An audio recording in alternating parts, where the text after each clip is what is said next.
Hi folks, Sandro here with more cartoon news and shenanigans. And if you'd like more cartoon news and shenanigans, I'd ask you to please subscribe to my channel. In fact, do it right now so you don't forget about it later. And I thank you very much for that, guys. So today, what are we talking about? We are talking about Scooby-Doo, Where Are You Now? A quote-unquote special that aired on the CW right around Halloween, October 29th. And I wanted to discuss this. I feel like nobody's really talking about this thing. And just wanted to go over, give my thoughts. Now, if you're too lazy to watch the whole video, I'll give you my score right now. 2 out of 10. 2 out of 10. Why do I give it a 2 out of 10? So, even though this thing says it's a special, it's more of a documentary. It really is. They kind of like play it off like Scooby and the gang are actually just actors who play themselves in a show called Scooby-Doo. That's the kind of gimmick they go, and they get interviewed by this woman here, and they even solve a mystery. They make a little bit of a fun gag where it's like, there was this woman, she only had a voice line for one episode of Scooby-Doo, and it didn't actually make the original cut. So she was kind of like angry that she never got to be in a Scooby-Doo episode, and that's why she dresses up as a Yeti for some reason. I don't know, but okay. All right. Yeah, so this thing was all over the place. It was if it was trying to be a documentary, it was trying to solve a mystery in the spirit of Scooby-Doo. They have the characters wandering around the parking, the Warner Brothers lot, kind of like, the Animaniacs that already do that. I don't know why the Animaniacs weren't in this, but yeah, sure. Yeah, so they basically do that. They wander around the Warner Brothers lot while trying to tell you about Scooby-Doo and the history of Scooby-Doo. So it was kind of like a documentary meets a weird Scooby-Doo plot. And it failed. It just failed. So here's what they try to do with this thing. They give you the backstory. They tell you like, how was Scooby-Doo made? What design changes did this character go through to be created in the first place? So we get to see some of the early designs of Scooby-Doo, which was the best part of this, right? That's why I give this a 2 out of 10 instead of a frickin' 0. So there was at least some salvageable, really cool information that we got here. But everything else is just kind of like useless. It's like, let's go over some of the best Scooby-Doo villains, and they just kind of name them. They're like, here's this guy, here's that guy. Okay, but like, tell us about them. Like, what makes them the most iconic villains? They don't go over anything. They don't go over that. Then they go over the dynamic. It's like, here's why Scooby-Doo works. Here's why every generation recognizes Scooby-Doo, where all the other Hanna-Barbera characters, okay, not all of them, but most of the Hanna-Barbera characters fell to the wayside. Only a very select few really made it work like Scooby-Doo did, right? Like, Flintstones and Jetsons, and there was, a couple here and there. Yogi Bear, for example. And there's a couple more characters I could probably list, but Scooby-Doo is probably one of the most recognizable Hanna-Barbera characters or cartoon characters. And yeah, it was just really weird. Speaking of some of the other Hanna-Barbera characters, for the commercial breaks, they just do these weird cutaways where they go to like some random character and they're like, "Hey Scooby, hey, what's going on, Scooby? Hey," and then it cuts out, and it was like, what the hell was that? So it's all over the place. It's random. We get characters just saying hi to Scooby and whatever. The characters are solving this garbage mystery that's like not even, there was no stakes involved here. It was just like, here's this character who's dressing up as a Yeti, gotta go find her.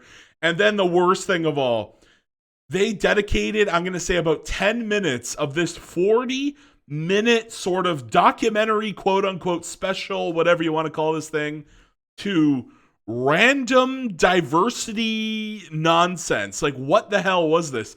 It's all about Scooby-Doo and the gang So they have a female reporter here that's like asking them the questions.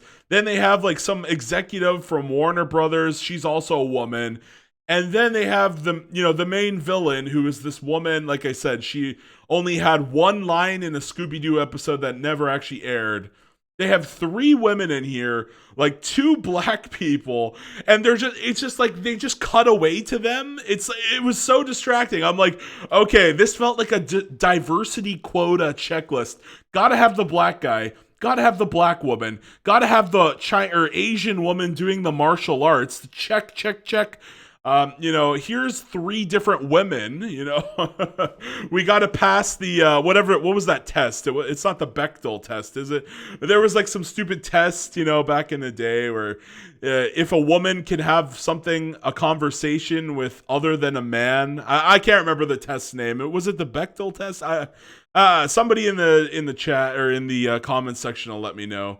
But, goddamn, was this thing awful. The only salvageable thing that could have made this good was Scrappy-Doo. So what do they do? I was interested. I was like, they actually gave some depth to like how Scooby-Doo was created. And they go over a bunch of different things, like the unmaskings, like here's some of the best unmaskings that ever happened. Here's Velma losing her glasses a couple times from the earlier seasons, et cetera, et cetera.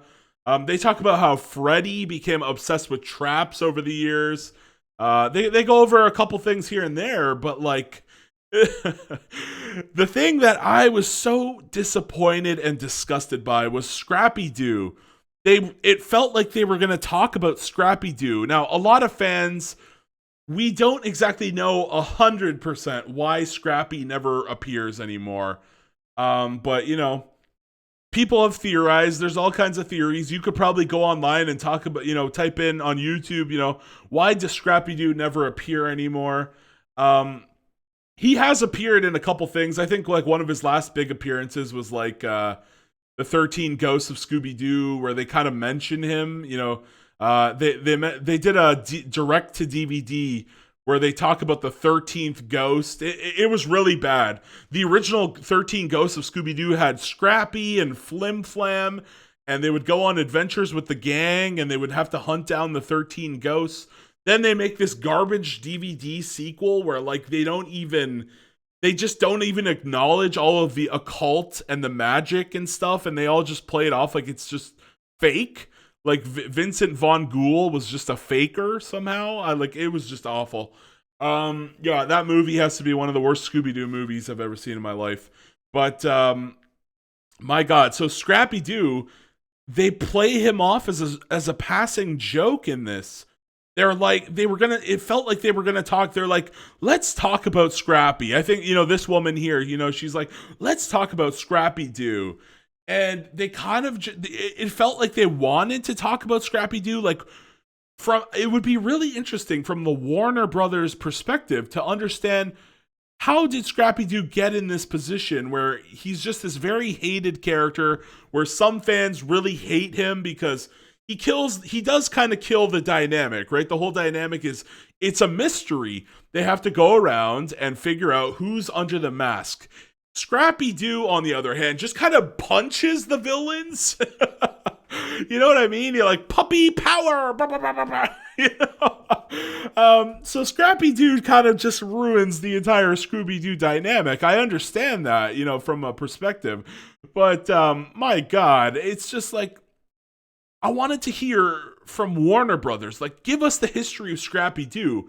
How did we get here? How did we get where we are today on Warner Brothers and Hanna-Barbera's end? How did Scrappy-Doo go from saving the franchise to being the most hated thing about the franchise? They pass over it. Like, this could have been a great moment to, a very historic learning point for Scooby-Doo historians to learn more about Scrappy-Doo, and they toss him aside. Like, again, it really stung. I actually like Scrappy. I don't like the way that they use him. I would rather, I think Scrappy could find a place in a show somewhere. I really do. Not as a joke. Scrappy is mostly relegated as a joke. He did have that role in was it Scooby-Doo, that old live action movie, or the second one or the first one? I can't remember. I thought it was the first one. Maybe I'm wrong, but Scrappy Doo ends up being the main villain. So he basically now Scrappy Doo is basically the villain of the series. So geez. Scrappy Doo just went from this like, cute, adorable little like kiddie version of Scooby Doo to being this awful villain. And we don't get any perspective on it, and it made me so sad. And that from the lack of Scrappy Doo to the diversity shit that took up like 10 minutes, where they're just like, here's this black guy who does costume stuff. This has nothing to do with Scooby-Doo, but here he is. It's like, what the hell? This was supposed to be about Scooby-Doo. Where are you now? And they really had to check those boxes and virtue signal to Twitter on this one. So pretty trash. But yeah, I am standing by my 2 out of 10. I really think this was bad. I really think they could have done more. I didn't enjoy those cutaways to random Hanna-Barbera characters for the commercials. It just felt out of place and just really wacky for no reason. And the overall, the character that ends up being the villain, it's just stupid and predictable. And honestly, just bad overall. I mean, at least they got most of the iconic characters to do the voices for Scooby and the gang, so that was good. But outside of that, it's just mostly garbage. So that's it from me. If you got, honestly, I can't recommend this. I really can't recommend this. It's 40 minutes long. I simply can't recommend it. But if you end up watching this, if you guys end up watching this, please let me know in the comments down below. What were your thoughts? Are you sick of what they've been doing to Scrappy Doo? Like, can we just free Scrappy? When can we get Scrappy back? God damn it. So yeah, poor Scrappy always gets dunked on, the poor lad, and really sad to see. So I want to hear your feedback. I want to hear your comments. Please like the video, please share the video, and please subscribe to the channel. I'm on the road to 1,000, baby. Anyways, I'll see y'all later. I've got more cartoon news and shenanigans and reviews and such, all kinds of weird things waiting in the pipeline. So I'll see you guys later. Bye-bye.